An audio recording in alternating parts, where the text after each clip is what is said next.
Bismillahirrahmanirrahim. Assalamualaikum warahmatullahi wabarakatuh. Waalaikumsalam warahmatullahi wabarakatuh. Ila hadratin Nabi Mustafa Muhammad sallallahu alaihi wasallam wa ala alihi wa azwajihi wa dhurriyyatihi wa ahli baitil kiram thumma ila hadratis sultan wal syekh Qadir Jilani radhiyallahu anhu thumma ila hadratis syekh ولجميع المؤمنين والمؤمنات والمسلمين والمسلمات.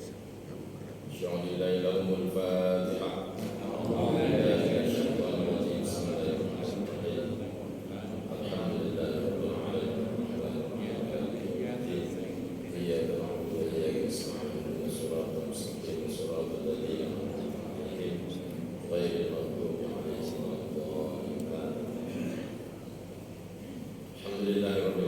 والصلاة والسلام على رسول الله محمد بن عبد الله لا حول ولا قوة إلا بالله.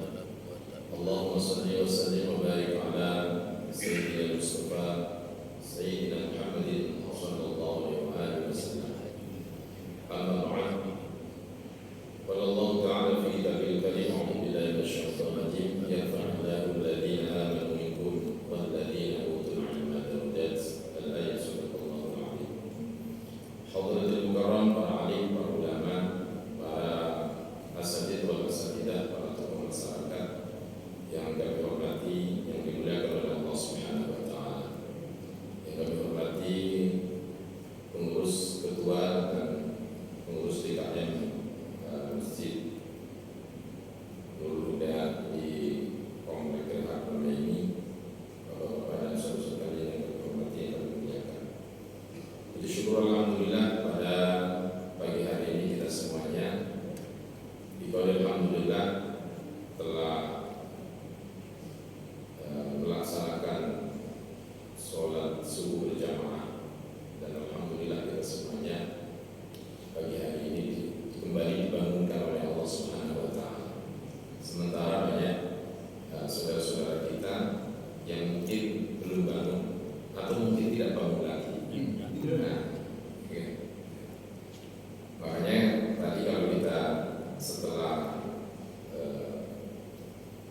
bangun tidur doanya alhamdulillahilladzi ahyana ba'da ma amatana wa ilaihi nusyur. Alhamdulillahilladzi, segala puji bagi Allah, alladzi ahyana, yang telah menghidupkan. Berarti semalam kita ba'da ma amatana, setelah kita mati. Berarti semalam kita mati. Ada yang mati 8 jam, ya kan? Ada yang mati 2 jam, ada yang mati 3 jam. Saya semalam mati cuma 3 jam, cuma 3 jam. 3 jam karena jam 3 sudah bangun, jadinya 3 jam tidur jam 12 lebih, jam 3 sudah bangun. Nah, makanya berarti 3 jam doang, nggak ada yang mati. Mungkin bapak-bapak mati berapa jam doang?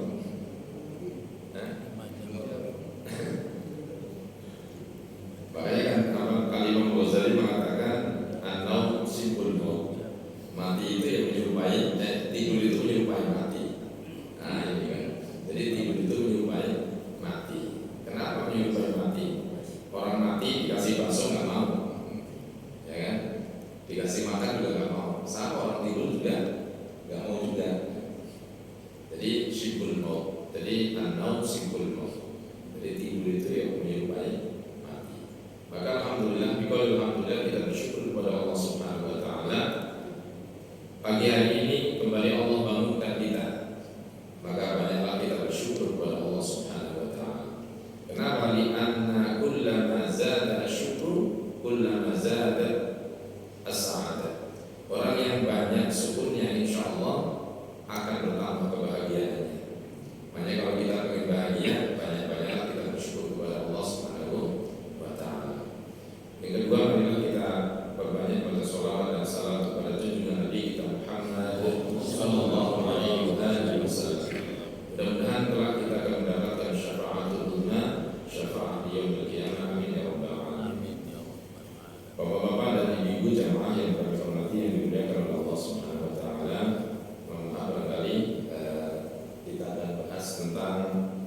kitab Minhajul Abidin, ya, karya Syekhul Islam Al-Imam Al-Ghazali. Mungkin nanti dalam kitab ini ada orang-orang yang bertentangan, ya, karena memang di dalam kitab Minhajul Abidin atau karangan-karangan Al-Imam Al-Ghazali itu banyak dikritik. Kenapa? Karena memang ada beberapa hadis yang barangkali menurut sebagian orang itu tidak masuk akal. Oh, masa sih seperti itu? Nah, itu mungkin nanti Bapak seperti itu. Tapi nanti saya tidak akan saya hadirkan teks aslinya. Tapi saya semalam mencari PDF-nya nggak ada, tapi saya foto saja. Jadi sedikit ada biografi daripada Imam Ghazali. Nah, ini teksnya. Saya mencoba menerjemahkan. Jadi ini yang kelihatan ya. Kalau teksnya, nah ini kitab aslinya. Dulu saya ngajinya waktu SMA, tulisannya kecil-kecil. Kira-kira baca nggak? Baca ya. Ini di dalam kitab Minhajul Abidin ini, ya, ini ada beberapa kajian, yaitu 7. Ini kita Minhajul Abidin. Sekilas tentang Minhajul Abidin dulu, ya. Minhajul Abidin ini yang pertama adalah berisi dengan muqaddimah. Muqaddimah yang biasa, bersyukur kepada Allah, ya, isinya. Kemudian bersolawat kepada kanjeng Nabi, membahas basmalah, membahas hamdalah dan sebagainya. Kemudian membahas apa yang akan dibahas pada kitab itu. Nah, dalam pembahasan kitab Minhajul Abidin ini ada 7 ya, yang pembahasannya. Nanti saya tidak akan bahas semuanya, mungkin di bab yang pertama saja. Ya. Nah, 7 ini yang pertama adalah kalau dalam kitab Minhajul Abidin itu menggunakan kata al-uqbah. Nah, di sini ada kata al-uqbah. Nah, kalau kita berusaha itu ada al-uqbah. Al-uqbah itu adalah tingkatan. Ya, tingkatan. Kemudian di dalam kitab Minhajul Abidin ini menggunakan kata salib atau tolib. Ya. Yang pertama kitab Minhajul Abidin ini menggunakan kata salib dan yang kedua adalah tolib. Ya. Salib itu artinya kalau bahasa Jawa wong kang nambah dalan. Nah, itu kan. Jadi apa? Orang yang meniti jalan untuk menuju kepada Allah Subhanahu wa taala. Nah, bapak-bapak, ibu-ibu semuanya jamaah ini berarti salikin ibadah, salikin ilawah. Jadi orang yang meniti jalan untuk menuju kepada Allah Subhanahu wa taala. Nah, kira-kira bapak-bapak, ibu-ibu meniti jalan untuk menuju kepada Allah enggak? Insya Allah ya.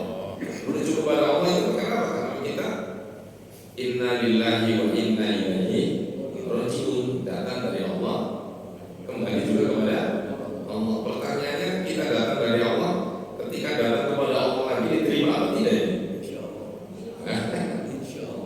Nah, itu kan pertanyaannya kan begitu kan.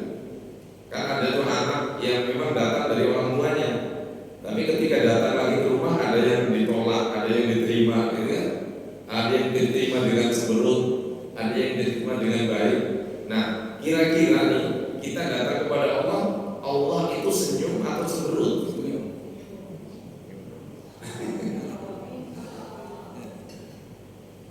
Insya Allah seberut apa senyum?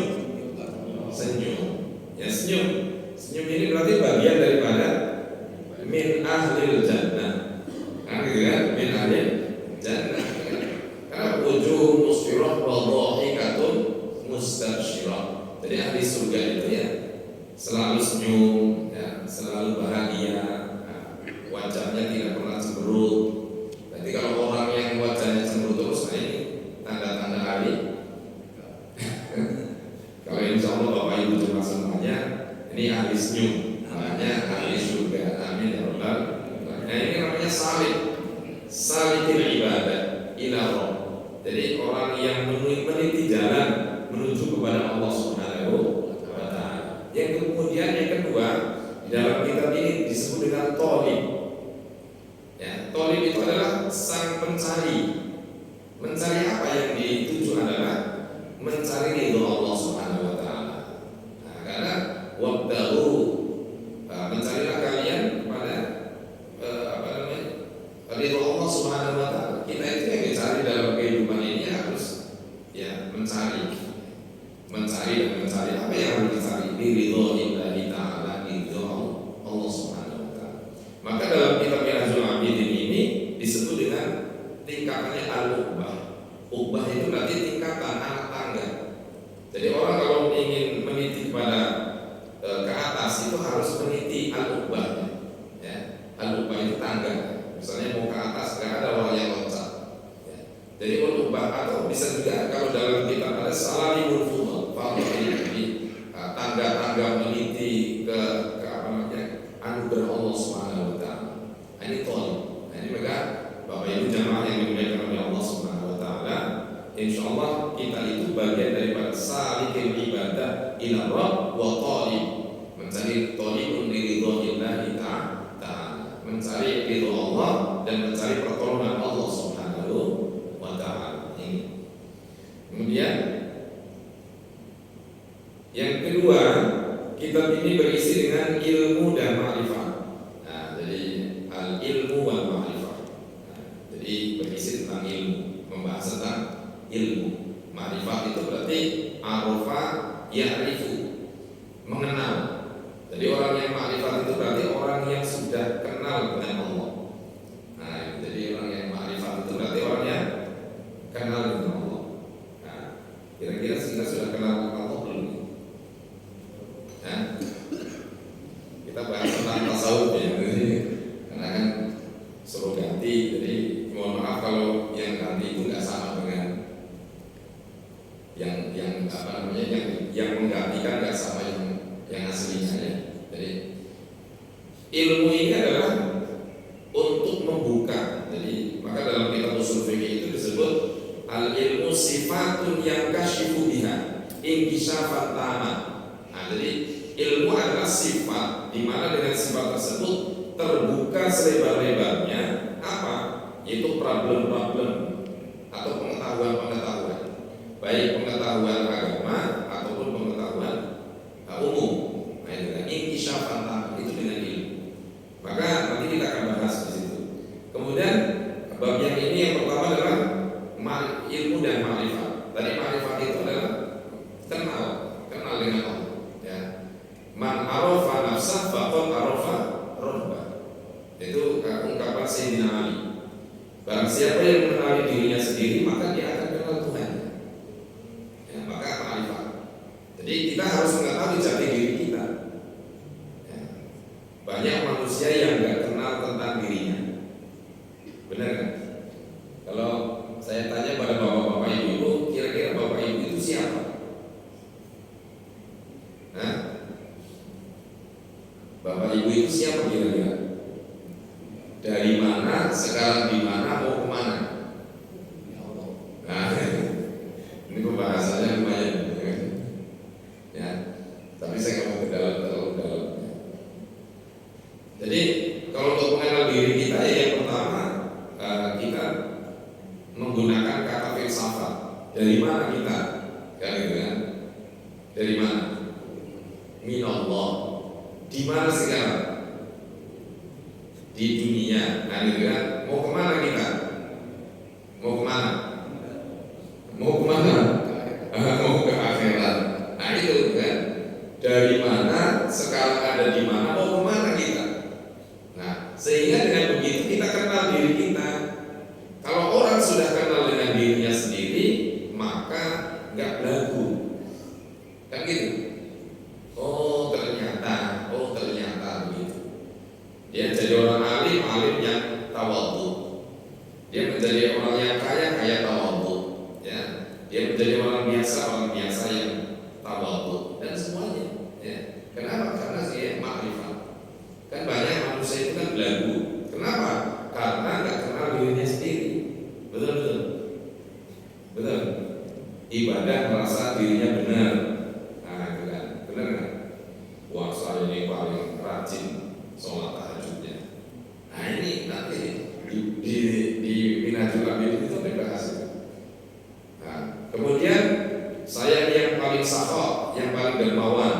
saya ini yang paling alim, saya ini yang paling gitu kan. Ini jadi orang itu berarti tidak kenal dirinya. Kalau orang kenal dirinya tidak, ya, jadi kaya yang benar, menjadi alim yang benar, menjadi orang mukmin yang benar. Ya, yang sekarang itu mayoritas banyak orang yang nyalah-nyalahin. Oh itu salah, ini benar dan sebagainya. Sehingga karena mereka ilmunya tidak untuk mengenali dirinya, sehingga menyalahkan orang lain. Sebenarnya orang yang tambah ilmu itu tambah malu, tambah tawadhu, kan begitu. Ya, banyak orang ulama Indonesia itu dia berilmu dan makrifat kepada Allah, nggak mau dikenal oleh manusia. Kan begitu. Banyak orang yang nggak punya ilmu tapi pengen dikenal. Kan begitu, betul nggak? Nah, ilmu dan makrifat. Ya. Kemudian yang ketiganya adalah pembahasannya adalah taubat. Nah, ini taubat. Taubat ini sekilas tahu tentang isi kitab Minhajul Abidin. Ya. Taubat itu ya bertobat kita kepada Allah. Di pembahasan ini bagaimana itu definisi tentang taubat, apa yang harus kita taubat? Di antaranya adalah mata, lisan, telinga, anggota tubuh kita itu harus kita taubat.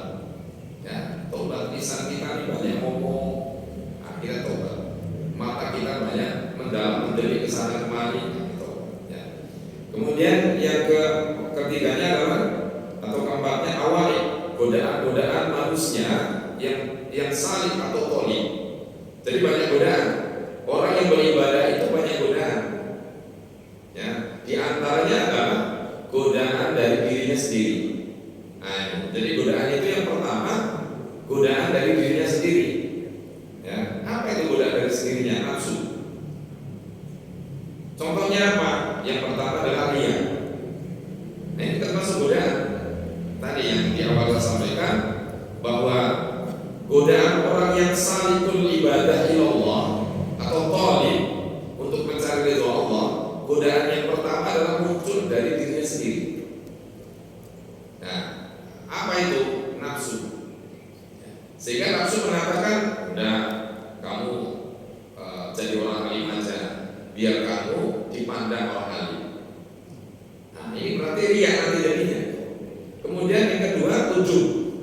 Ujub itu merasa dirinya hebat, ya, sehingga muncul dengan takabur. Nah, ini berarti godaan dari dirinya sendiri. Ya. Yang kedua, godaan dari dunia. Nah, godaan dari dunia. Manusia itu digoda dengan dunia. Wah, dengan pangkat, jabatan dan sebagainya, dengan harta benda, diberikan kekayaan dan sebagainya. Nah, ini manusia tergoda, sehingga dia ghaflah, lupa, ya, lupa untuk menuju kepada Allah. Banyak itu ya. Ya, kemudian yang ketiga adalah godaan dari lingkungan kita, sesama manusia. Jadi manusia, orang lain juga kadang-kadang goda, ya, orang salih atau tolim ini goda kepada kita. Sehingga apa? Banyak ulama-ulama, para wali-wali itu uzlah. Uzlah itu apa? Menyendiri. Makanya kalau Bapak Ibu cuma itu ziarah ke makam-makam wali, itu adanya di atas gunung atau di tengah hutan dulunya. Karena mereka apa? Ini uzlah dari kehidupan manusia. Nah, karena apa? Kadang-kadang kita sudah kuat, kita sudah bisa mengendalikan dunia, ternyata kita nggak kuat dengerin omongan orang. Benar nggak? Wah, enggak begitu juga. Nah, akhirnya kita goyah. Makanya uzlah. Nah, di zaman sekarang uzlah boleh nggak? Boleh saja dengan uzlah hati. Ya, tapi sedikit kalian. Kalau uzlah badan, ya mungkin bisa juga Bapak Ibu jamaah semuanya bisa uzlah di mana? Hidupnya di tengah hutan. Kira-kira kuat apa enggak dia? Kira-kira kuat nggak? Susah. Nah ini uzlah. Makanya tadi godaan itu manusia itu dalam ibadah ada tiga. Yang pertama dari diri saya sendiri, yang kedua godaan dari dunia, yang ketiga godaan dari lingkungan manusia itu sendiri. Nah, ya. Kemudian ada kendala di jalan ibadah. Nah, ini banyak. Apa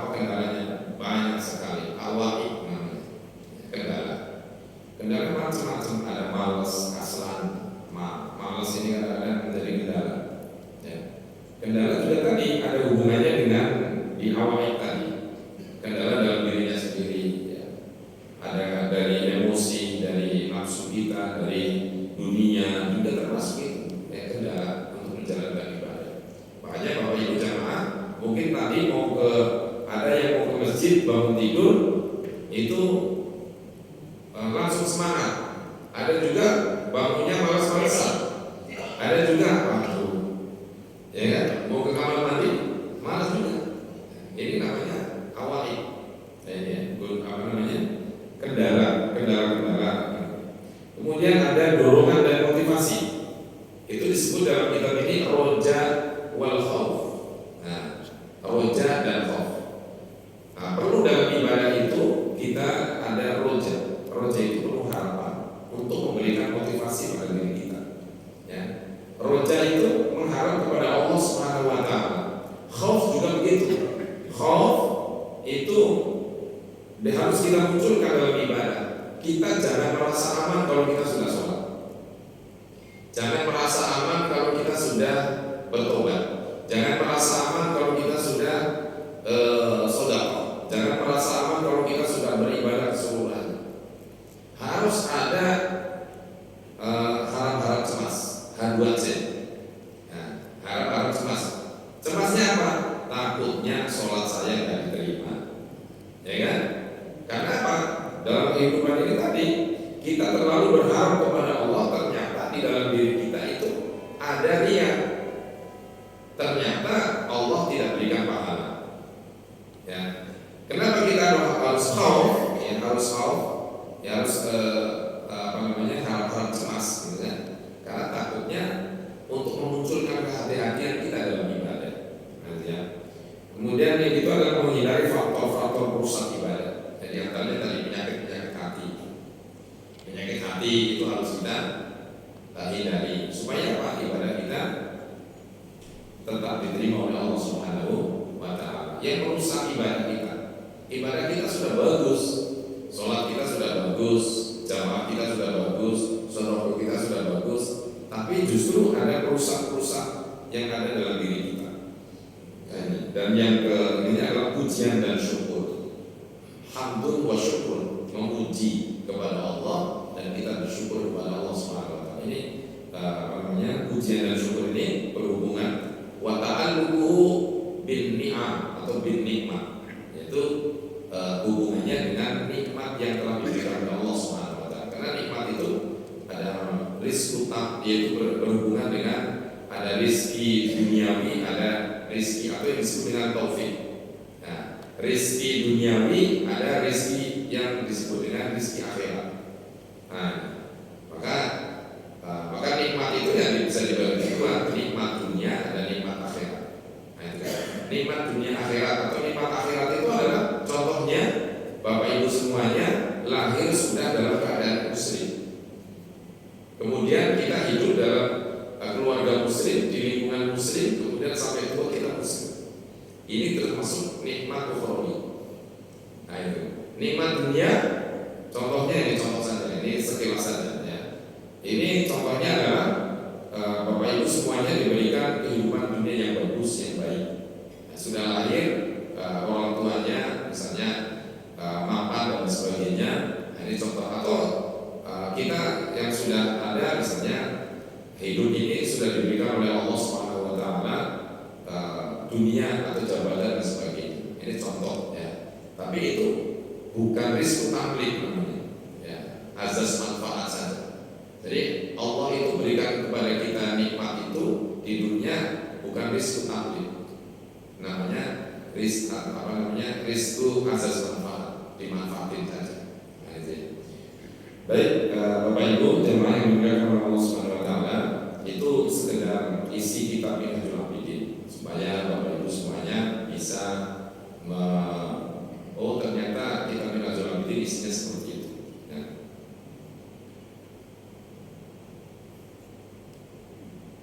Ini teksnya ya. Ini saya akan membahas hanya satu saja. Pertama, ilmu dan ma'rifat saja. Nah, ya. Jadi ilmu dan ma'rifat ini isinya mungkin tidak dibahas semuanya. Kalau dibahas semuanya sampai jam 7. Ini hanya saya terjemahkan Saya mencoba menerjemahkan. Kita baca terjemahan saja.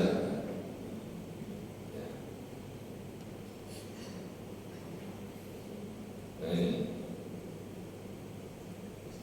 Nah tahapan pertama, ini tentang tahapan ini kami akan mengawalinya dengan seruan wahai orang-orang yang ingin terbebas dari bahaya dan beribadah.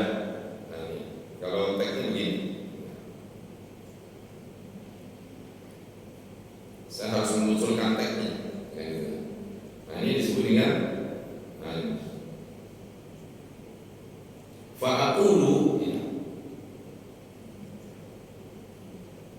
billahi taufik ya talibal ikhlas ya talibal kholas. Nah ini kita bisa terjemahkan tentang ini. Wahai orang-orang yang ingin terbebas dari bahaya dan beribadah. Artinya di sini wahai orang-orang yang mencari terbebas supaya kita ibadahnya itu terbebas dari hal-hal yang membahayakan dalam ibadah. Ya. Apa? Semoga Allah memberikan taufiknya. Nanti bisa saya berikan filenya, nanti saya kasihkan. Taufiknya kepada kamu sekalian. Pertama kali yang harus Anda lakukan adalah menuntut ilmu. Karena sesungguhnya ilmu adalah pangkal dari segala perbuatan. Nah, ini. Jadi teksnya di sini. Jadi yang pertama kali bagi si salik, bagi tolib yang salikul ibadah supaya kita ibadahnya selamat, ya, maka pertama kali yang harus dituntut adalah mencari ilmu, ya. Karena apa di sini ilmu adalah pangkal dari segala perbuatan. Nah, jadi dari sini kalau di sini al-ulum, ya, al-madair. Jadi al-quddu wa alaihi al-madair. Jadi ilmu itu adalah segala pangkal dari segala perbuatan. Jadi perbuatan manusia ini akan dinilai sebagai perbuatan yang berkualitas atau tidak, itu tergantung daripada ilmunya. Ya, ibadahnya kita itu berkualitas atau tidak, itu juga tergantung pada ilmunya. Makanya Syekh Rusal itu mengatakan orang yang beramal, ya, tanpa ilmu mardudatun latubal. Ya. Orang yang beribadah tanpa didasari dengan ilmu, maka ibadahnya itu akan ditolak, tidak akan diterima oleh Allah Subhanahu wa taala. Contoh, Bapak Ibu misalnya sholat, ya, sholat zuhur atau sholat asar, tanpa mengerti syarat dan sahnya sholat atau apa yang membatalkan sholat, ya, maka ini menjadi problem bagi orang yang tidak punya ilmu. Sehingga orang yang seperti ini tidak mengerti bagaimana cara takbiratul ihram yang benar, ruku yang benar, sujud yang benar, baca Fatihah yang benar. Maka di sini adalah ilmu adalah pangkal dari segala perbuatan. Nah, makanya kalau kita pengen beribadah, maka cari ilmunya dulu, ya, cari ilmunya dulu. Atau kita mau apapun harus punya ilmu. Ya. Kemudian Anda juga harus tahu bahwa ilmu dan ibadah merupakan dua mata rantai yang tak bisa terpisahkan. Jadi ilmu dan ibadah ini merupakan mata rantai, ya, sebagai dua mata rantai yang tidak bisa terpisahkan. Nah, tadi orang yang berilmu, ketika orang yang berilmu ini sudah dinilai ibadah. Begitu juga orang yang beribadah itu harus membutuhkan ilmu. Nah, ini mungkin Bapak Ibu semuanya sudah mengerti, kan? Bahkan dalam kitab Tabul Ghafilin itu juga salah satu syarat untuk kita ilmunya amal ibadah kita diterima itu adalah yang pertama adalah ilmu. Itu yang pertama adalah niat, yang keduanya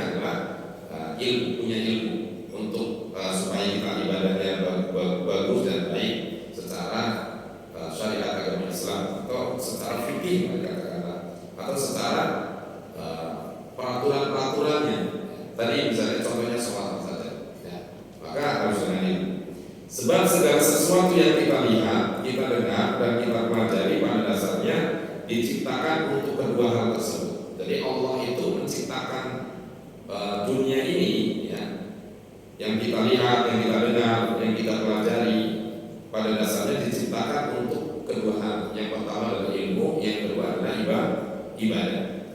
Untuk dua hal itu, untuk kedua hal Alkitab diturunkan, dari Al-Quran itu diturunkan juga tujuannya yang pertama adalah ilmu. Jadi ilmu yang paling dalam, ilmu yang paling luas adanya di Al-Quran. Jadi untuk menggali apapun itu ada di Al-Quran. Saya punya ensiklopedi Al-Quran itu, atau misalnya ada di situ ada tuh bagaimana ilmu itu, ada ilmu biologi, ilmu fisika, kimia, geografi dan semuanya itu ada ayat-ayatnya, ya, ilmu bahasa dan sebagainya itu ada ayat-ayat. Bagaimana Allah itu menurunkan Al-Quran kemudian dikaji, ya, dan Allah itu menciptakan alam dunia ini kemudian ditujukan kepada ulil albab, bagi orang-orang yang berpikir. Nah, maka dunia ini kalau kita pikirkan maka jadi ilmu semuanya. Pergantiannya siang dan malam, inna fi khalqis samawati wal ardh wa ikhtilafil laili wan nahar la ayatin li ulil albab. Nah, ini contoh. Jadi Allah ciptakan dunia ini ya untuk ilmu, yang keduanya adalah untuk ibadah. Begitu juga dengan para rasul dan nabi.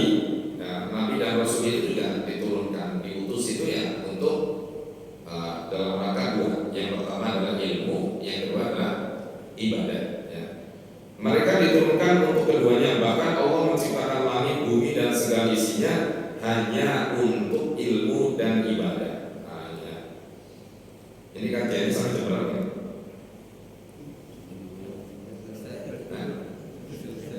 Terus terselesai. Ini kayaknya pada ngantuk ya. Kalau kajian kita begitu. Kalau kajian kita kadang-kadang pada ngantuk gitu kan. Benar kan? Pada ngantuk kan? Kalau ngantuk tidur aja ya, dengerin aja lah gitu. Memang kalau kajian kitab ini karena ya ilmu jadi kan. Kalau mungkin ceramah biasa, ya kan, biasa saja. Gitu. Tapi kalau kajian kitab-kitab ini mayoritas itu kan, apalagi yang kita kaji ini, misalnya kitab-kitab yang perlu didalami, gitu. Maka hadirin jamaah Allah, ini perlu dengan ketelitian supaya kita sampai kepada memahami ilmu tadi, ya. Baik, kembali ke sini. Nah, dasarnya apa? Maka kita perlu renungkan firman Allah Subhanahu wa taala. Yang pertama adalah Allahul ladzi khalaqas sab'a samawati wa minal ardi mithlahunna yatanazzalul amru bainahunna lita'lamu anna Allah 'ala kulli syai'in qadir wa anna Allah qad ahata bi kulli syai'in 'ilma. Allah lah yang menciptakan 7 langit dan seperti itu pula bumi. Jadi Allah ciptakan 7 langit, begitu juga Allah ciptakan bumi itu juga 7 lapis. Perintah Allah berlaku padanya agar kamu mengetahui bahwasanya Allah Maha Kuasa atas segala sesuatu dan sesungguhnya Allah ilmunya benar-benar meliputi segala sesuatu. Ini surat Al-Talaq ayat 12. Nah, jadi ilmunya Allah itu qad ahata bi kulli syai'in ilma. Ilmunya Allah itu meliputi segala sesuatu. Berarti yang ada di dunia ini isinya ilmunya Allah. Ya, termasuk di badan kita. Jadi jasad kita juga termasuk ada ilmunya Allah. Coba pelajari mata, ya. Bisa nggak mempelajari mata? Nah, bisa ya? Coba kita pelajari misalnya mata, kemudian tangan, maka muncullah ilmu biologi. Kan gitu kan? Ada orang meneliti tentang tumbuhan, muncullah ilmu biologi gitu kan. Kemudian ada juga orang yang mempelajari tentang bumi misalnya kan, mempelajari tentang bumi, ini kok gempa bumi misalnya, skala liter dan sebagainya, ini kok tentang humusnya tanah ini bagaimana kan gitu kan, kadar pH-nya berapa air itu dan sebagainya misalnya, muncullah ilmu geografi kan begitu. Ada lagi tentang matahari, muncullah juga ilmu geografi. Nah ini seorang mencari pergantian malam dan siang. Ini untuk apa sih Allah itu mengganti malam dan siang? Ada pernah yang memikirkan itu? Ada pernah nggak? Pernah nggak? Bapak-bapak memikirkan nggak? Kenapa sih Allah mengganti tadinya malam kok jadi siang? Pernah berpikir ke situ nggak? Bu, pernah berpikir nggak? Nggak pernah kan? Ya berjalan begitu saja ya kan? Ya. Kalau di dalam Al-Quran itu kan malam untuk istirahat, siang untuk bekerja. Nah, tapi bagi orang yang lembur nggak ada. Jalan terus bagi orang yang lembur itu kan. Jadi orang yang lembur ya nggak ada siang, nggak ada malam gitu. Tapi sebenarnya malam itu yang untuk istirahat. Jadi bapak ibu semuanya kalau malam istirahat aja, kan gitu kan.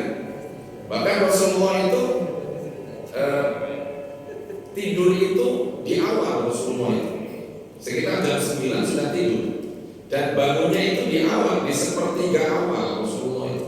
Jam berapa? Jam 1 atau setengah 2. Habis itu nggak tidur lagi sampai subuh. Kemudian Rasulullah tidur lagi kapan? Qailullah.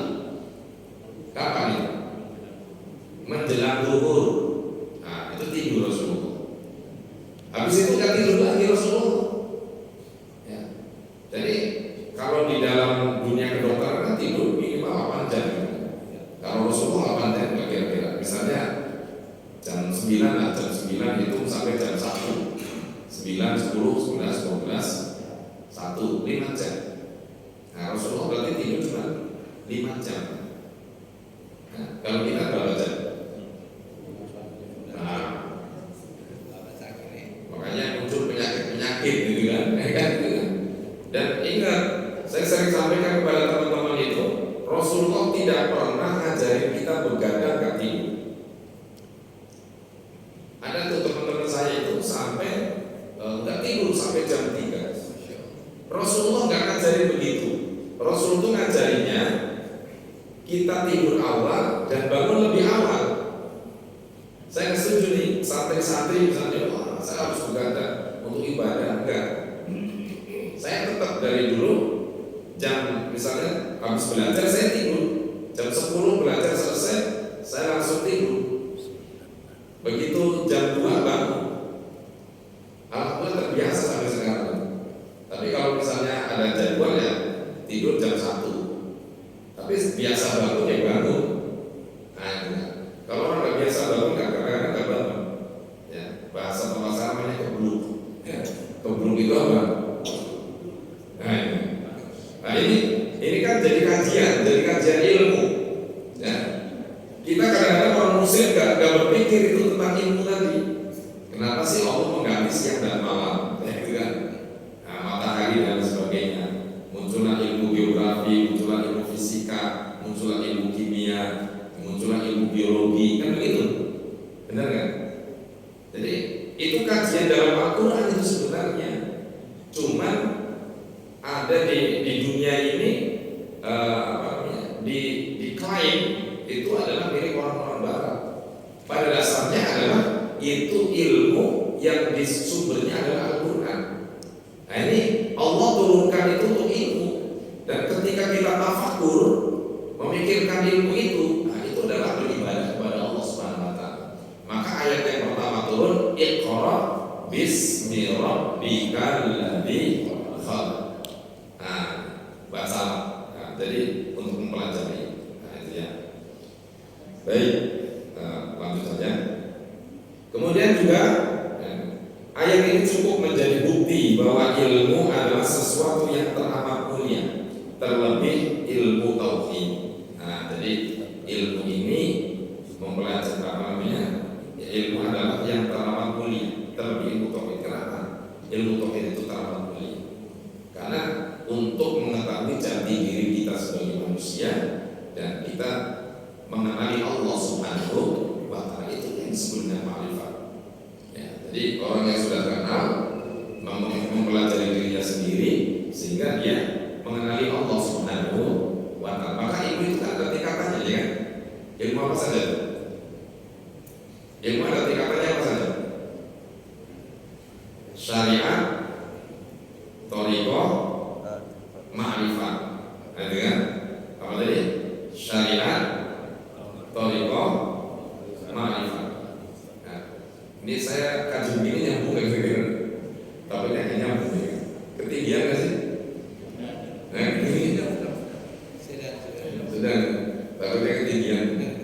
Kalau bicara tentang tasawuf, ini kadang-kadang takut juga gitu. Takutnya nggak bisa dicerna. Jadi ilmu thariq, apa namanya, syariat, thariqah, haqiqah, gitu kan. Ada yang tingkatnya lagi adalah ma'rifat. Di atas ma'rifat itu ada namanya sakron. Nah, itu kan. Ini saya terangin. Kalau tataran orang syariat itu adalah kita hanya membahas tentang rukun, batalnya, syarat sahnya, gitu kan. Bagaimana gerakan yang benar, bacaan yang benar. Kalau thariqah itu adalah metode seseorang mendekatkan diri kepada Allah. Makanya di sini ada orang yang mencari mursyid untuk menuju kepada Allah dengan apa? Dzikir kepada Allah Subhanahu wa Ta'ala. Berzikir. Orang yang berthariqah itu adalah mereka orang yang ingin mengenali Allah, mendekat diri kepada Allah dengan dzikir. Maka banyak di Indonesia ada Sadiliyah, Al-Qadiriyah, kan juga, macam-macam. Ya. Ada Naqsabandiyah dan thariqah. Itu thariqah itu artinya metode untuk mendekatkan diri kepada Allah Subhanahu wa Ta'ala. Yang apa namanya, yang dirancang atau penemuannya Imam Syadili disebut dengan thariqah Sadiliyah. Nah, ini kalau kita bahas banyak lagi juga. Makanya ada di Indonesia itu ada ya, perkumpulan ahli thariqah, ada Jatma.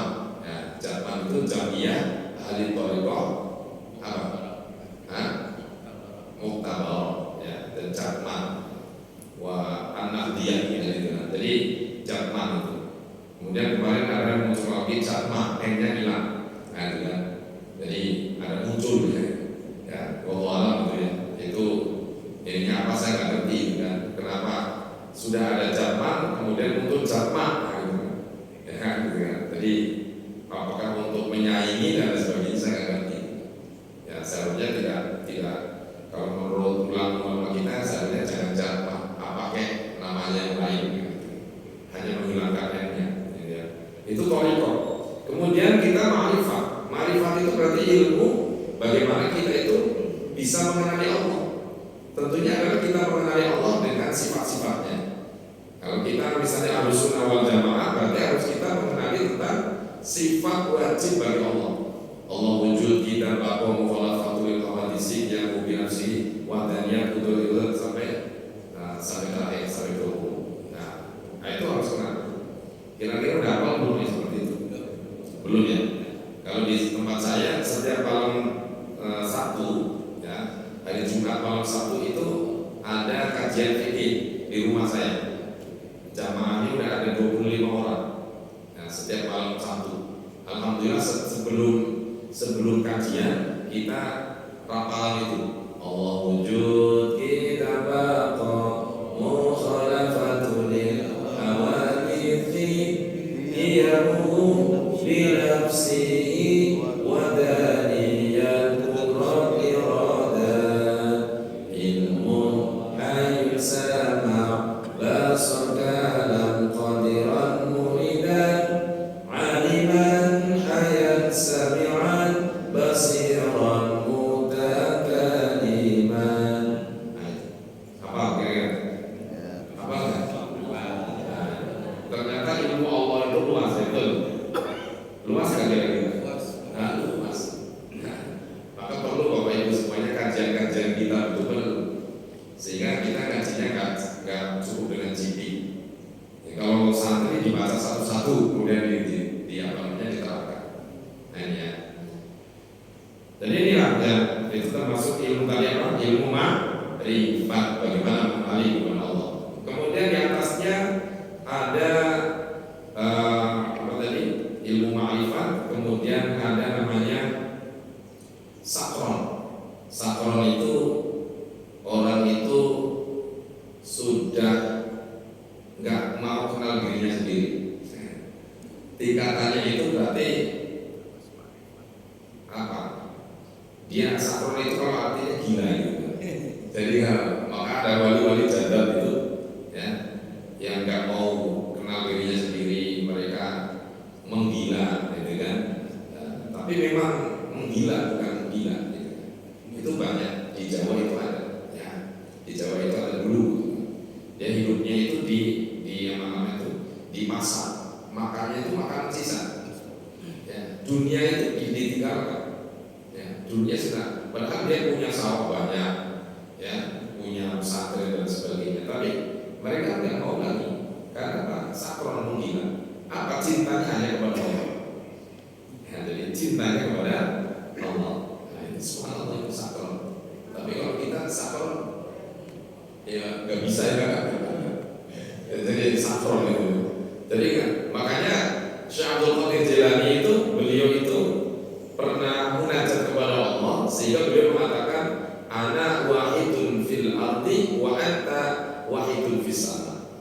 Engkau saya di dunia ini atau di bawah sini cuma sendirian, sedangkan engkau di sana juga sendirian. Jadi dia itu merasa orang-orang itu nggak ada. Jadi hidupnya cuma saya dengan Allah saja.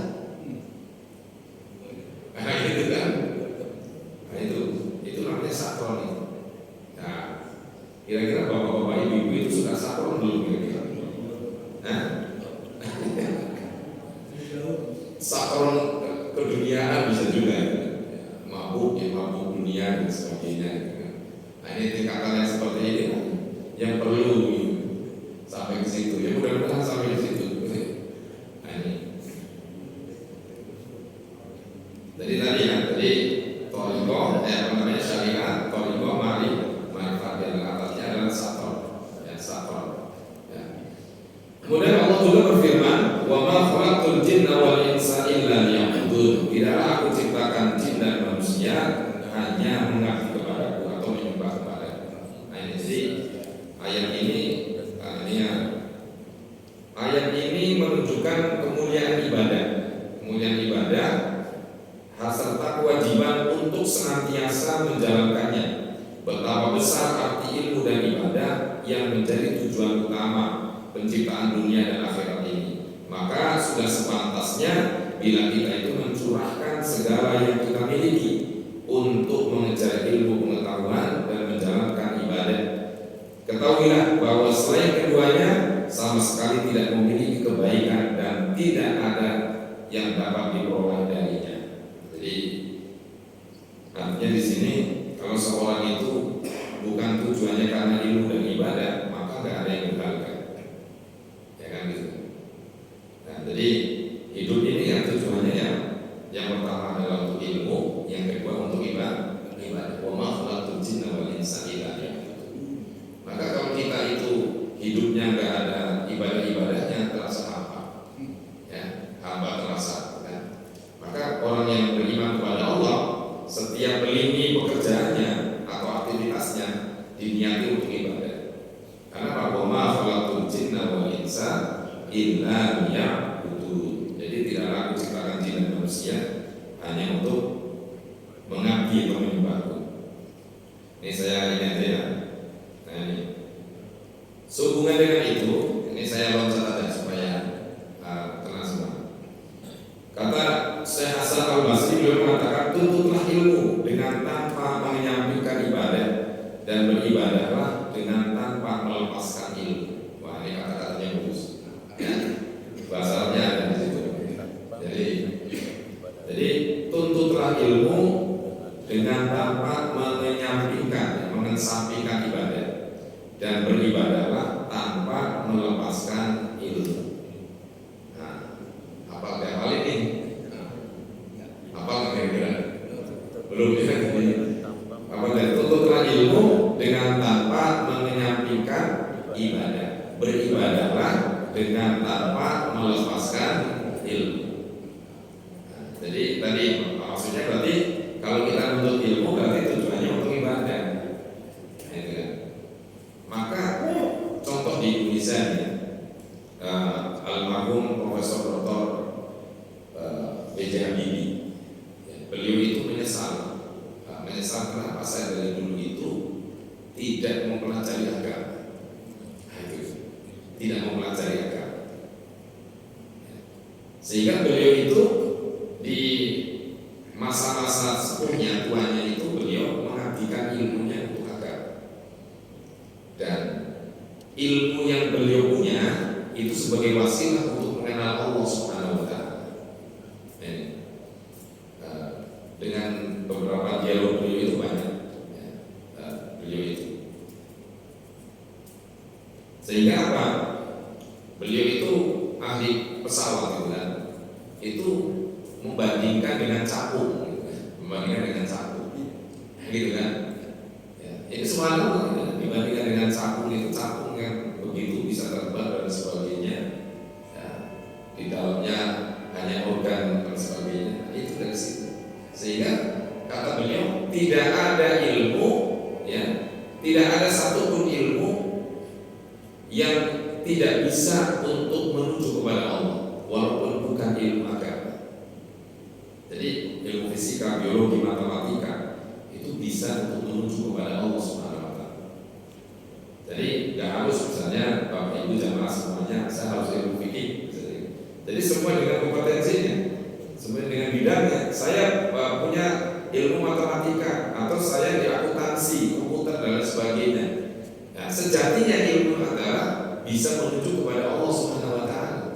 Kan begitu? Kan begitu, benar kan? Sejatinya begitu. Saya ahli bangunan, ya, saya arsitektur, misalnya kan. Bisa juga menuju kepada, kalau mengikuti pendapat beliau seperti itu. Jadi tidak ada ilmu yang tidak bisa sampai kepada Allah. Jadi kenapa ilmu itu sumbernya dari Allah Subhanahu wa Ta'ala? Kenapa orang itu punya ilmu tapi tidak sampai kepada Allah? Karena memang dia tujuannya bukan untuk ibadah. Nah, ini Masya Allah. Makanya tadi, ya, menurut Syekh Hasan Al-Basri, tuntutlah ilmu dengan tanpa menyampaikan ibadah dan beribadahlah dengan tanpa melepaskan ilmu. Nah, ini. Mudah siang. Ini banyak banget soalnya, karena ini ada 6, 7, 8, 9, 4 halaman. Dari 4 halaman yang saya terjemahkan. Dari sini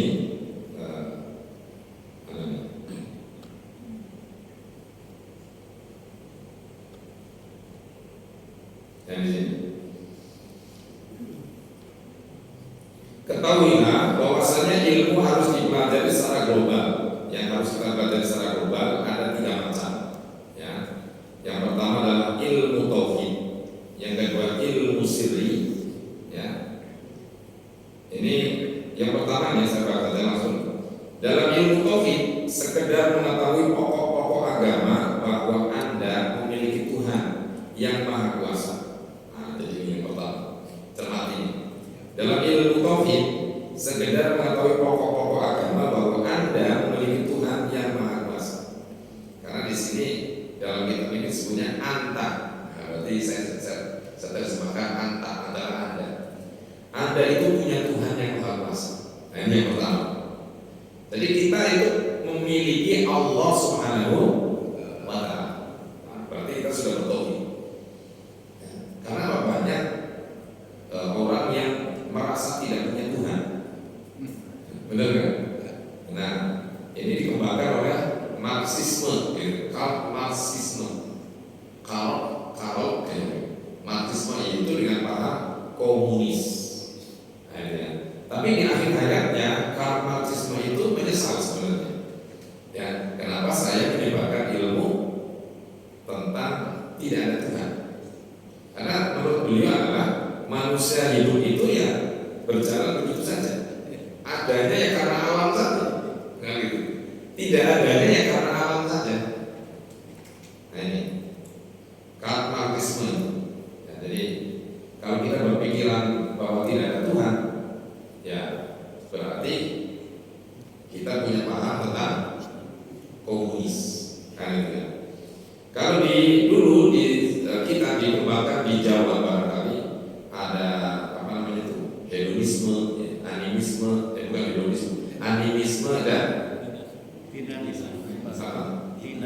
dinamisme, bukan hedonisme. Kalau hedonisme itu kan kebendaan, keduniawan. Dinamisme dan animisme, ya, kan? Mereka menganggap yang punya kekuatan itu Tuhan, ya, kan? Tapi Allah itu bukan seperti itu, kan? Makanya la ilaha illallah, tidak ada Tuhan selain Allah. Nah. Kemudian Maha menghendaki, kita percaya Allah itu Maha menghendaki. Kemudian Maha hidup, ya Allah berfirman, firman-Nya Allah, ya dengan kalamullah, ya. Kemudian mendengar, Allah Maha mendengar, Maha melihat, ya. Allah Esa tidak bersekutu, bersifat sempurna, bebas dari segala kekurangan, tidak bersifat baru, berdiri sendiri dengan sifat kidamnya. Tadi yang saya sampaikan, jauh dari yang baru, dan Nabi Muhammad SAW adalah hamba serta utusannya. Nah, yang benar dalam segala perintah dan keterangannya tentang akhirat, dan kemudian perbuatan-perbuatan sunnah yang harus Anda ketahui. Nah, ini bertauhid. Jadi yang pertama ini meyakini, berarti meyakini adanya Allah dan sifat-sifat Allah. Yang kedua adalah meyakini bahwa Nabi Muhammad SAW adalah utusan Allah. Itu kita sudah bertauhid. Nah, ini wajib nih. Jadi ilmu yang wajib kita pelajari yang pertama adalah ilmu tauhid. Yang kedua, ini maksudnya yang kedua, itu ilmu sirri. Apa itu sirri? Anda harus mengetahui apa yang wajib dikerjakan dan ditinggalkan sehingga Anda bisa benar-benar mengagungkan Allah. Ikhlas, kemudian dalam beramal, ya, serta niat yang suci, insya Allah kesemuanya itu akan menjadi terang benderang dalam kitab ini. Jadi artinya apa? Ilmu sirri itu berarti ilmu yang berhubungan dengan akhlak, ya, ilmu dengan akhlak. Sirri wa masa'ihi, kalau dalam kitab ini disebut masa'i, ya, masa'i ilmu, al-ilmu masa'i. Jadi yang berhubungan dengan hati kita, sehingga apa? Kita mengetahui mana yang wajib, mana yang haram, gitu kan? Kemudian mana yang harus kita kerjakan, mana yang harus kita tinggalkan. Nah itu. Kemudian kita bisa mengagungkan Allah Subhanahu Wa Taala, beribadah dengan ikhlas dan sebagainya. Kemudian yang ketiga adalah ilmu syariat. Nah ini yang wajib kita ketahui. Bagaimana caranya? Anda harus mengetahui semua kewajiban yang harus Anda kerjakan serta syarat-syarat seperti sholat, bersuci, dan puasa. Sedangkan haji, zakat, dan jihad di jalan Allah menjadi wajib mempelajarinya jika Anda berkewajiban melaksanakannya. Bila tidak, maka Anda pun tidak wajib mempelajarinya. Seperti misalnya haji tadi. Jadi ilmu syariat itu ya kewajiban seperti dengan hukum-hukum syariat Islam. Ilmu syariat Islam itu kan hukum syariat Islam ada berapa? Ada berapa? Hukum syariat Islam ada berapa? Ini ngantuk apa gimana? Hukum syariat Islam ada berapa? 5. Yang pertama wajib, yang kedua haram, yang ketiga sunnah, yang keempat mubah, yang kelima makruh. Nah itu masa gak kenal juga kan? Nah itu jadi al-ahkam asyariyah. Jadi ini wajib nih, kita dasar seperti ini kita wajib. Bagaimana yang disebut dengan apa namanya tadi halal, apa yang disebut dengan haram, apa yang disebut dengan sunnah, mubah, dan makruh. Ya. Kalau wajib itu apa? Ya, pemahaman kita ada. Yang wajib dikerjakan. Ya. Kemudian kalau haram, yang wajib ditinggalkan. Kemudian sunnah, nah, kalau saya tidak tahajud, bapak-bapak mengartikannya kalau dikerjakan mendapat pahala, ditinggalkan tidak dapat apa-apa. Saya nggak setuju. Kalau saya mengartikan sunnah itu seharusnya dilakukan. Satu amalan yang seharusnya dilakukan. Iya. Coba kalau dilakukan dapat pahala, tidak dilakukan tidak apa-apa, bisa juga. Itu berarti kan menyepelekan, definisinya begitu. Benar kan? Kalau saya lebih begini, seharusnya dilakukan. Sunnah itu seharusnya dilakukan atau lebih baik dilakukan. Sebaiknya dilakukan. Ya begitulah kita kira-kira. Ya, mana kemarin saya ngisi itu sunnah dan itu saya dibantah. Ya kalau kamu definisinya tetap seperti itu, ya mau sholat sunnah ya sunnah ini. Akhirnya apa menyepelekan? Begitu kan? Mau tahajud, mau malam bangun, akhirnya menyepelekan. Nah itu. Ya kan? Tapi kalau kita ada dalam diri kita, benar kita kan, saya harus lakukan. Seharusnya saya lakukan, sebaiknya saya lakukan. Apa? Sehingga memberikan motivasi dalam diri kita. Tapi kalau tadi definisinya, misalnya kalau dilakukan dapat pahala, kalau tidak dilakukan tidak dapat apa-apa. Ya. Jadi itu. Kemudian tadi mubah itu apa? Perkara yang boleh dilakukan dan boleh juga ditinggalkan. Contohnya apa? Nonton TV, nah itu kan. Apalagi punya HP gitu kan. HP itu wajib apa? Mubah. Tergantung. Iya. Tergantung. Jadi tergantung. Ya. Coba bapak ibu nih suaminya pergi nggak bawa HP, gitu kan? Kemudian di telepon nggak bisa, ya kan? Marah nggak? Marah ketinggalan di rumah, berarti kan wajib dibawa, kan gitu kan? Nah yang terakhir adalah makruh, gitu kan? Makruh itu apa? Sebaiknya ditinggalkan. Ya, sebaiknya ditinggalkan. Contohnya apa? Rokok, gitu ya kan?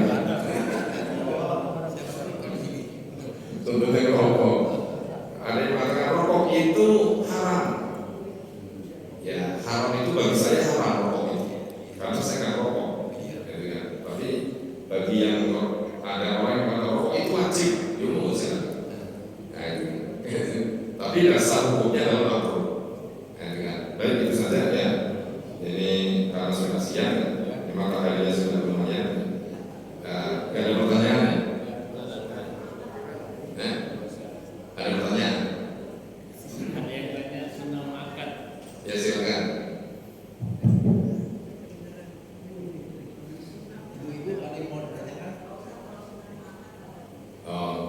Sunnah itu muakkad itu yang dikuatkan, sunnah yang kuat, dasarnya itu kuat. Itulah maksudnya. Ya, sunnah muakkad itu yang sunnah yang dikuat, muakkad itu kan artinya kuat, yang kuat. Jadi ketika kita melaksanakan itu dasarnya kuat, ada dalilnya yang ada, misalnya, dan memang Rasulullah sering melaksanakan itu. Namanya muakkad. Contohnya sholat sunnah rawatib, gitu kan, yang 10 gitu kan, yang 10 rakaat itu kan disebut dengan sholat sunnah rawatib yang muakkad. Nah, jadi yang rawatib yang muakkad. Adapun yang ada yang mengatakan 12 yang selebihnya itu bukan muakkad. Jadi yang itu. Jadi yang kuat ada dasarnya yang kuat. Memang Rasulullah SAW mengajarkan itu. Ada juga misalnya yang tidak muakkad. Memang Rasulullah kadang-kadang melaksanakan.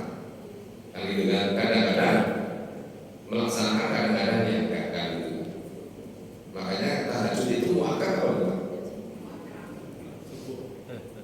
Enggak, pokoknya tahajud itu sholat sunnah muakkad atau tidak?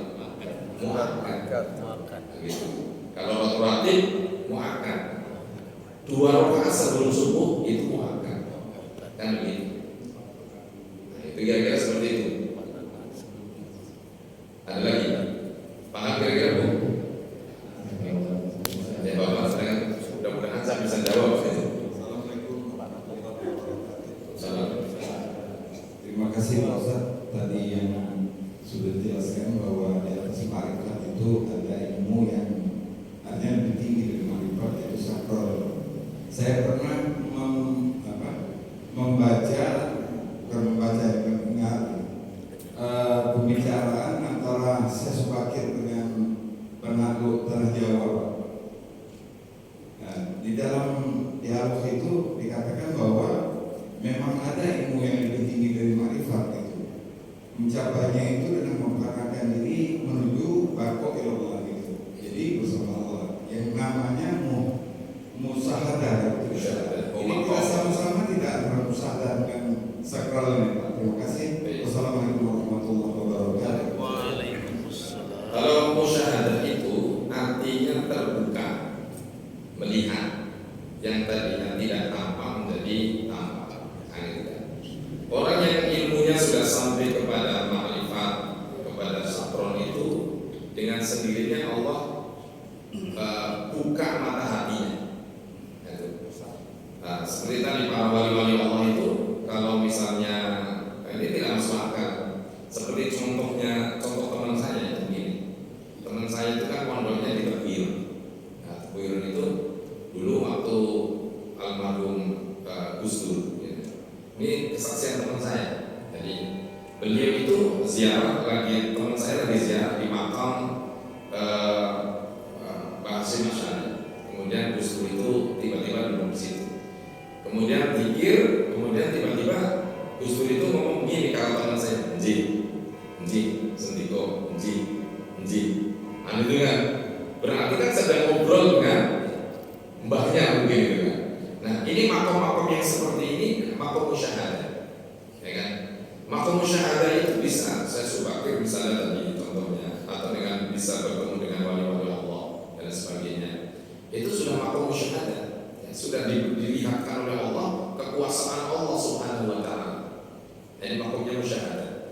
Tapi yang dikatakan tadi, ya, ketika kita sudah sampai kepada makrifat, kemudian sakron dan sebagainya, keimanannya sudah sangat tinggi, dengan dekat kepada Allah, sehingga makom musyahadahnya artinya dibuka oleh Allah Subhanahu wa taala. Maka orang yang seperti ini ilmunya sudah masya Allah, ya kan? Ya ada. Jadi makom musyahadah itu berarti makam ya, makom itu derajat. Ya, tadi tingkatannya ilmunya yang tadi, ya dari makrifat kemudian sampai ke sakron tadi. Paham kira-kira? Nah, yang bisa dipelajari makrifat dan sakronnya, tapi musyahadah itu muncul dengan sendirinya. Ketika Bapak mungkin bisa amalan-amalan yang bisa mendekatkan diri kepada Allah, Allah buka itu mata batinnya sehingga makomnya musyahadah. Nah, seperti itu. Ya mungkin jawabannya sedikit, nanti bisa dicari. Sekarang itu banyak literatur ilmu yang di-upload yang melalui beberapa aplikasi. Sudah kira-kira? Ya, Ustaz. Assalamualaikum warahmatullahi Waalaikumsalam. Pembahasan mengenai syafran tadi itu sangat menarik sekali, Ustaz, karena kalau di dunia kita mencapai syafran itu bahasa Indonesia kali mungkin ya sakal. Ya sakal. Jadi di dunia gampang syafrannya. Ya dia minum atau dia wafil ya sakal. Untuk ke agama ataupun syafran yang dimaksudkan di atas manfaat itu, apa kira-kira jalan kita mencapai ke syafran? Ya. Jadi sebenarnya di atas sakron itu ada yang namanya fana, gitu kan. Jadi sakron itu tadi orang yang sudah tidak ingat lagi sama dirinya sendiri, yang sudah diingat adalah Allah. Makanya dulu ada namanya sesi dijenar gitu kan. Sesi dijenar itu ketika ditanya siapa Allah, anak saya Allah. Maka Pak muncullah Pak wahdatul wujud atau wahdatul wujud, gitu kan. Nah, jadi ketika ditanya siapa Allah, ya saya. Gitu kan. Jadi kayak orang gila saja, gitu kan. Makanya ada orang yang ketika dia berzikir dan Allah, Nah itu kan. Jadi kata la ilaha illallah itu, kata Allah itu yang bisa ketika ilahun jadinya Tuhan, ya dia, hanya dia. Banyak orang-orang yang tidak sepaham dengan ini, wah itu bid'ah itu. Nah, yang tidak paham tentang ilmunya, nah itu sabar berarti orang yang tadi, orang yang sudah lupa pada dirinya sendiri, yang hanya adalah Allah, kan gitu. Enggak ingat dirinya sendiri aja nggak ingat, apalagi istrinya. Maksudnya ketika mencapai ke situ ya, jadi yang diingat itu hanya Allah Subhanahu Wa Taala. Kemudian yang terakhir nih, yang terakhir udah siang. Yang terakhir itu ada di atas sakral sebenarnya ada fana. Fana itu melebur. Jadi lebur diri. Bahwa saya itu nggak ada, yang ada itu Allah. Yang gitu kan. Kalau sakral tadi baru mabuk saja. Jadi fana itu berdasarkan kuluman al-yafa. Jadi fana itu dilebur. Saya itu nggak ada, yang ada hanya Allah.